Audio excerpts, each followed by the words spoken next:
नमस्कार। हम लोग क्या है कि म्यूचुअल फंड में बहुत प्रकार का रिटर्न होता है, जिसमें क्या होता है कि आपको पिछली बार बताई थी कि एक होता है एब्सोल्यूट रिटर्न, एक होता है आपका सीएजीआर रिटर्न और एक होता है आपका एक्सआईआर रिटर्न। तो अलग-अलग टाइप का जो रिटर्न होता है उसमें हम लोग क्या करेंगे, आज के बारे में हम लोग चर्चा करेंगे। तो आज जो हम लोग जो सब्जेक्ट लिए हैं, मतलब एक जो टॉपिक है, इसके बारे में बताएँगे कि ये एब्सोल्यूट रिटर्न क्या होता है। तो उसमें सबसे पहले आपको बता देना चाहता हूँ कि जो आपका म्यूचुअल फंड में हर फंड का अलग अलग रिटर्न होता है। हर फंड हाउस अलग अलग टाइप का रिटर्न देता है। ठीक है। देखिए क्या है कि अगर आप लार्ज कैप में इन्वेस्ट कर रहे हैं, तो उसका रिटर्न और आपका मिड कैप का रिटर्न अलग अलग रहेगा।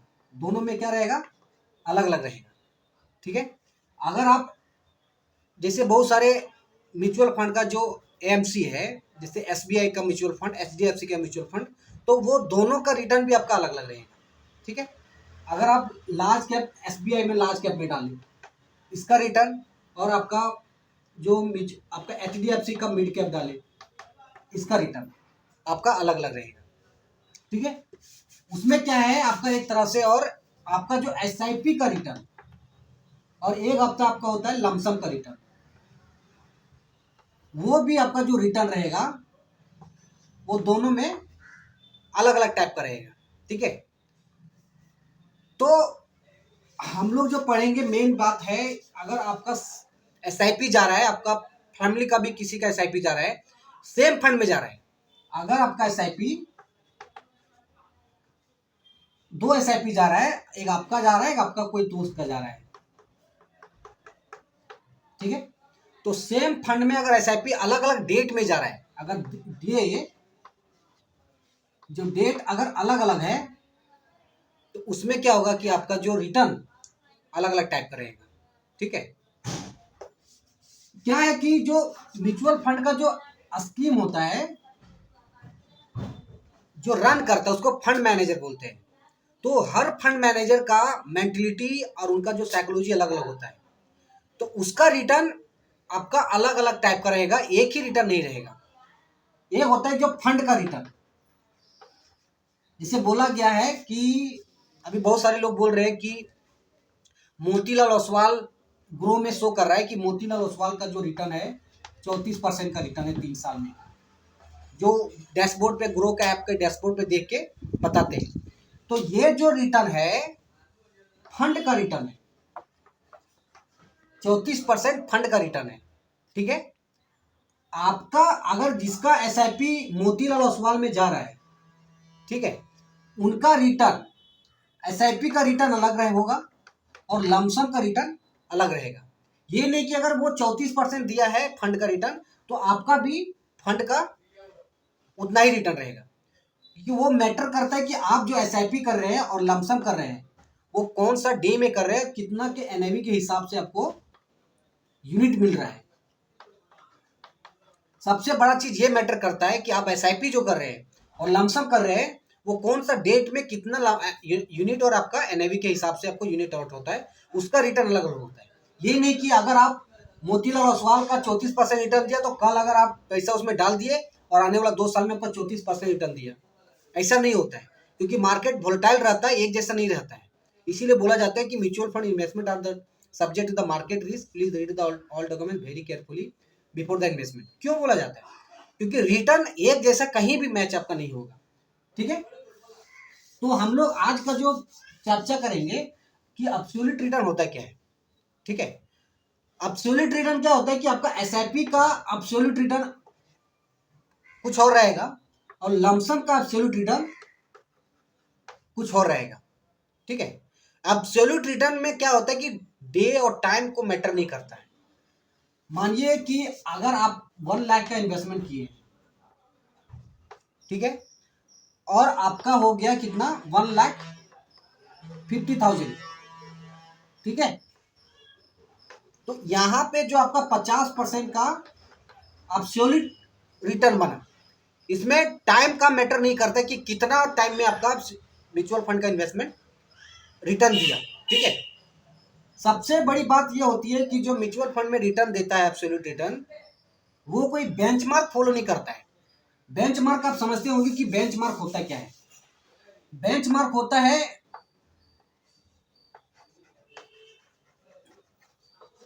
बेंचमार्क होता है कि लार्ज कैप मिड कैप का एक निफ्टी इंडेक्स होता है, ठीक है। जैसे निफ्टी का 50, ठीक है। ये एक 50 टॉप 50 कंपनी का एक लिस्ट होता है। वो सारे 50 कंपनी कितना रिटर्न दिया उसका एक बेंचमार्क होता है, ठीक है। एक होता है BSE 500। तो BSE 500 हो गया कि BSE में जो टॉप 500 कंपनी होती है उसका जो लिस्ट है, वो सारे लिस्ट में जो इंडेक्स जो जो सारे लिस्ट है वो लिस्ट का एक इंडेक्स होता है। तो क्या होता है कि जो एब्सोल्यूट रिटर्न होता है, ये जो एब्सोल्यूट रिटर्न होता है कोई भी बेंचमार्क को फॉलो नहीं करता है। ये केवल आपका कॉस्ट वैल्यू कितना डाले और आपका रिटर्न कितना हुआ है, तो उसमें आपको ये डिपेंड करता है कि उसका आपका जो रिटर्न आया है वो आपका एब्सोल्यूट रिटर्न हो गया, ठीक है। अगली बात आती है कि हर एसआईपी का एब्सोल्यूट रिटर्न होता है। अगर आप डीप में जाएंगे तो जो एसआईपी आप कर रहे हैं, ठीक है, तो ये मानिए कि आपने एक साल में मतलब जनवरी में 10,000 का एसआईपी की और दिसंबर में